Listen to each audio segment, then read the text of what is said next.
लक्षवेधी संदर्भात लाडक्या बहिणीच्या संदर्भात नाना आपल्या आदिती तटकरे यांनी व्यवस्थित उत्तर दिलं. ऐका ना, अरे तुम्ही ही योजना जेव्हा सुरू केली तेव्हा ती आता तुम्ही म्हणताय लाडक्या बहिणीवर अन्याय होतोय. तुम्ही योजना बंद करण्यासाठी कोण गेला वडपल्लीवर कोर्टामध्ये?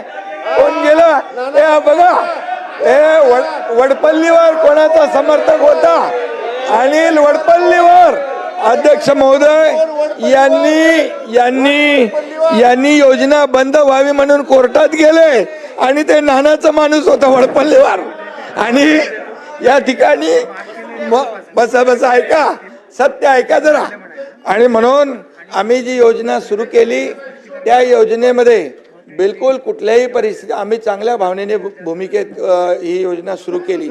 त्यावेळेस तुम्हाला वाटलं हे फक्त निवडणुकीपुरती घोषणा आहे. तुम्ही चुनावी जुमला म्हणाले नाना, तुम्ही म्हणाले ही फसवी घोषणा आहे.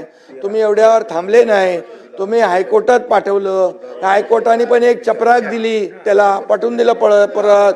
आणि तरी सुद्धा आम्ही या ठिकाणी त्या लाडक्या बहीण योजनेचे पैसे नाना जमा केले. त्याच्यामध्ये तुम्हाला वाटलं आता आचारसंहितेत पण पैसे बंद होतील, तर आचारसंहितेचे पण ॲडव्हान्स पैसे आम्ही टाकले. आम्ही पण बरोबर डोकं लावून काम केलं, लाडक्या बहिणींना पैसे मिळाले पाहिजे म्हणून.